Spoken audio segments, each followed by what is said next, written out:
7 खबर सबसे हटके।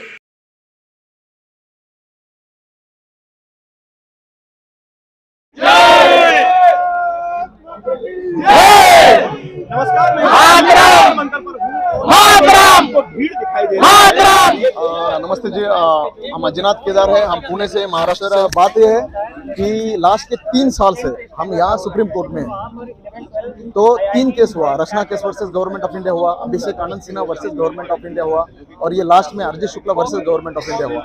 हर एक चीज में यही बताया दिया गया कि show some leniency toward the UPSC aspirant. बात वही है कि ये सब कुछ हो जाने के बाद हमने 10-12 प्रोटेस्ट भी यहाँ यही जंतर मंतर पे किए थे। हम जितेंद्र सिंह जी को मिलने भी उनके घर में गए थे। तो बात वही है कि ये हमारी बात ही नहीं सुन रहे। पार्लियामेंट में भी बहुत ज्यादा सांसदों ने हमारी आवाज उठाई कि इनको क्यों नहीं दिया जा रहा है, तो इट इज नॉट फिजिबल कहते हैं। तो सुप्रीम कोर्ट में तो already it is not feasible का जवाब ही नहीं है, क्योंकि उन्होंने बोला है all India services rule, civil services rule हर एक जगह क्रॉस वेरीफाई कर दिया है, फिर भी बोल रहे हैं कि नहीं इट इज नॉट फिजिबल। तो इसका मतलब क्या है?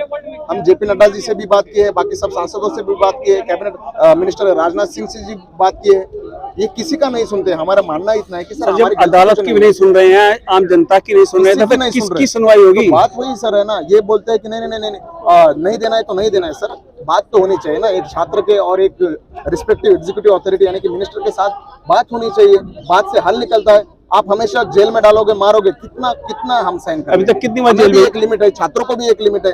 आप हर बार मारोगे, हर बार जेल में डालोगे, ये तरीका सही नहीं, ये बिल्कुल गलत सही है। ये सिर्फ हमें फ्रस्ट्रेशन दिला रहे, हमारी इनसे हिंदी भी नहीं। हम बिल्कुल रिक्वेस्ट के साथ कहते हैं कि आप हमें अटेंड, हमने आपका कोई नुकसान नहीं किया। हम यूपीएससी के छात्र सिर्फ एक मौका चाहते हैं और आपकी एग्जाम देना चाहते हैं। जी जी जी, इसका सॉल्यूशन क्या निकाल सकते हैं? अगर सरकार नहीं सुनवाई कर रही है, कोई सॉल्यूशन फिर भी निकलेगा। 2024 में हमें एग्जाम देने का मौका, तो सिंपल बात है, उतना ही मांग रहे हैं। कोविड की वजह से हम हॉस्पिटल में थे, हमारे लोग मर गए थे फैमिली के, तो इतनी बात समझना चाहिए। इसमें गलत तो कुछ नहीं है, गलत डिमांड ही नहीं रहे। सर 2024 सरकार के लिए महत्व रखता है, तो युवाओं के लिए महत्व रखता है, सबके लिए महत्व रखता है। हमारा भी है, बिल्कुल बिल्कुल।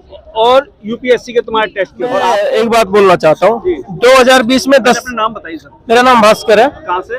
मैं दिल्ली से हूँ। जी बताइए। तो 2020 में 10 लाख, 2021 में फिर 10 लाख, 22 में फिर 10 लाख, 23 में फिर 10 लाख, 40 लाख तो ये हो गए। मल्टीप्लाई 5 to 10 कर दो, क्योंकि हर एक फैमिली मेंबर के पास कम से कम 5 से 10 वोटर होता है। एक तो ये बात हो गई।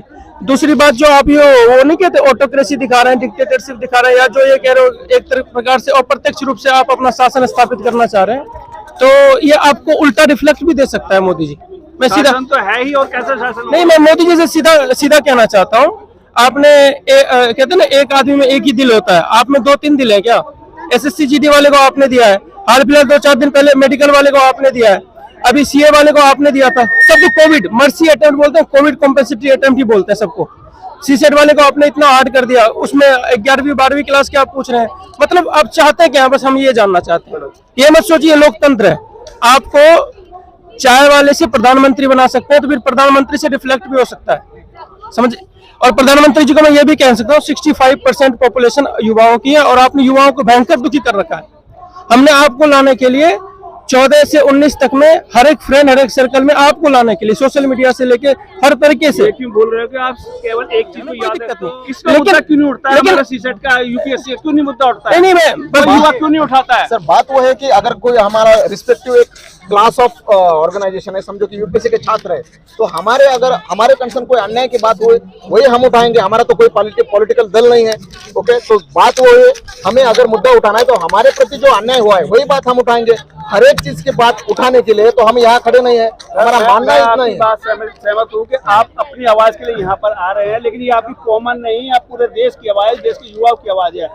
आपको नहीं लगता कि चुनाव जैसे आता है वैसे युवाओं को भी अपने दिल की बात करके किसी दल से तो बात रखना चाहिए, एजेंडा में शामिल कराना चाहिए? देखिए, सवाल एजेंडा में कोई शामिल नहीं करता युवाओं को। आम आदमी पार्टी ने शामिल किया था, कांग्रेस ने शामिल किया था, युवा हाँ बताइए। तो बाकी पॉलिटिकल पार्टी ने भी शामिल किया था। दिक्कत ये है कि जो दे सकता है एग्जीक्यूटिव अथॉरिटी, डिस्क्रिप्शन पावर जिसके पास है उसने देना चाहिए, मगर वही डिसीजन पावर देना चाहिए, वो पावर नहीं दे रहा है। बिल्कुल सवाल अपने मुद्दे में अपने सभी शामिल करते हैं, बट एग्जीक्यूट करने की जब बारी आती है तो वो पीछे हट जाते हैं।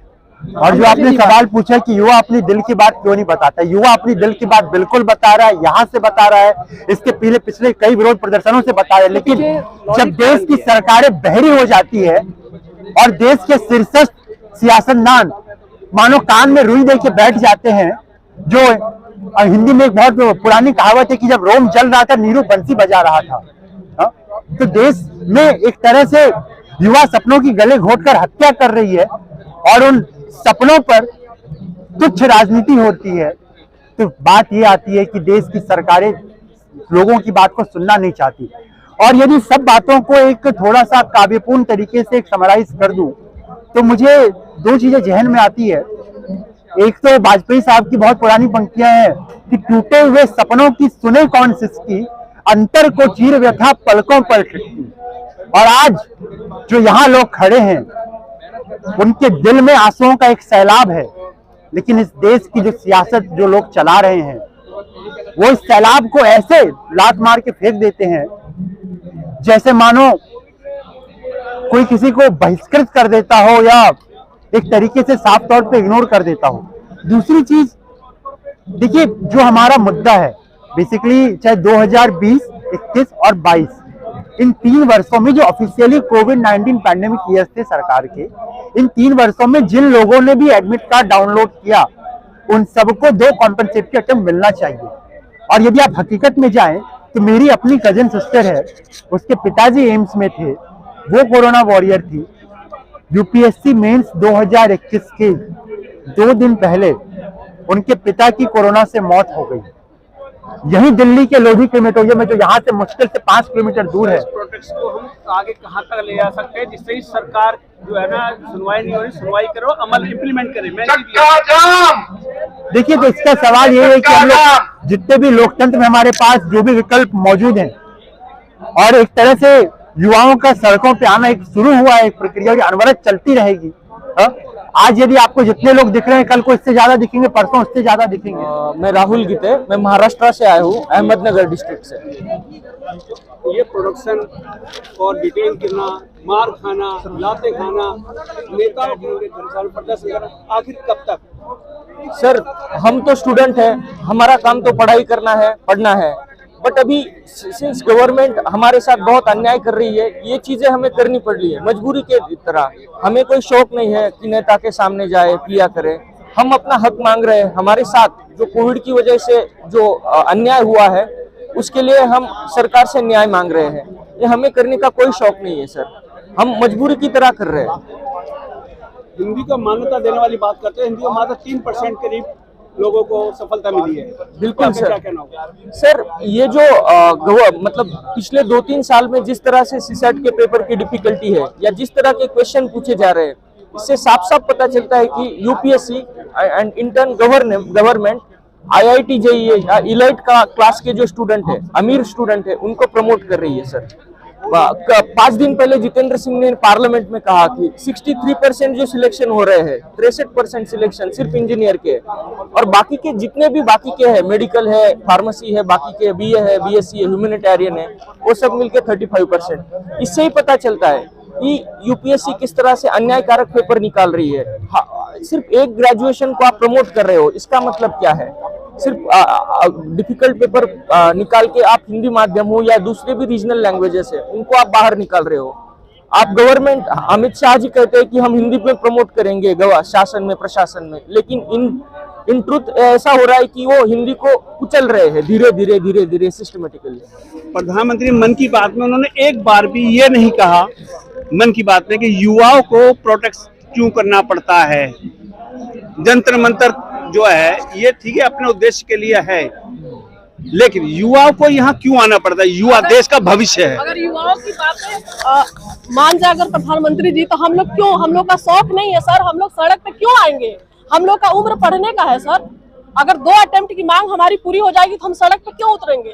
हमें शौक नहीं है यहाँ पे आने का, हम टाइम अपना क्यों वेस्ट करेंगे? सुबह से बिना खाए पिए हम लोग क्यों यहाँ पे आएंगे? जी सर, हमारा मानना है देखो कि अगर कोई डिमांड युवा रख रहा है तो उसका मतलब है कि अगर डिमांड के लिए आ रहा है तो कुछ ना कुछ फ्रस्ट्रेशन है, कुछ ना कुछ उसको पेन हो रही है, कुछ ना कुछ सफरिंग हो रहा है। युवा ऐसा ही खाली दिमाग से रास्ते पे नहीं आता है, उसकी भी फैमिली होती है, उसकी भी जिम्मेदारी होती है, उसकी भी कुछ अपने करियर के प्रति कुछ एम्बिशंस होती है। मेरा मानना है कि हर बार गवर्नमेंट का रोल जो होता है एक फैसिलिटेटर के तौर पे होता है। तो किस तरह से वो किस तरह से पॉलिसी मेकिंग किया जाता है, किस तरह से युवा की जो एनर्जी है उसको चैनलाइज किया जाता है। बात वही है कि अगर आप पॉलिसी मेकिंग ऐसे करोगे कि जिससे और प्रोटेक्शन ज्यादा बढ़े तो 100% युवा ज्यादा रास्ते पे उतरेंगे। अगर आप उसका सही कम्युनिकेशन चैनल, अगर हम 10 बार नहीं 100 बार ट्राई किया है आपसे बात करने के लिए, मगर अगर एग्जीक्यूटिव अथॉरिटी जो हमारे कंसर्न डीओपीटी मिनिस्टर है वो आपके सामने हमारी बात पहुंचने ही नहीं दे रहे, तो हम क्या करें? हमें रास्ते पे 10 बार उतरना पड़ रहा है, हमें 10 बार जेल में जाना पड़ रहा है। तो हमारा एक ही विनती है मोदी जी से कि आप अपना कम्युनिकेशन चैनल हमारे लिए अच्छी तरह से रखिए, ताकि आपको प्रधानमंत्री होने के नाते अगर हमारी युवाओं की जो भी व्यथा है वो सीधा आपके सामने आ जाए। यहाँ हम कह रहे हैं पूरे 2-3 साल से जितेंद्र सिंह जी अटेम्प्ट दीजिए, हम कोविड से परेशान है, मगर आपके पास बात ही नहीं जा रही है। तो हमारा मानना इतना है कि युवाओं के लिए, युवाओं का संदेश जो आपके पास पहुंच रहा है तो उसके अंदर एक बात भी होनी चाहिए। हमारा इतना ही कहना है कि वो बात हमसे करे ताकि हमारा न्याय हो। वैसे मैं इतना ही कहूँगा कि भारत सरकार से जो यहाँ पर युवा खड़े हुए हैं, सब प्रोटेस्ट कर रहे हैं, इनके जो अटेम्प्ट है उनको एक बार तो क्लियर करने का मौका दें। वो बात दूसरी है कि कितने लोग कम से कम अपनी सरकार की, अपने विपक्ष की बात को मान के सरकार को भी एक अच्छा कदम उठाना चाहिए।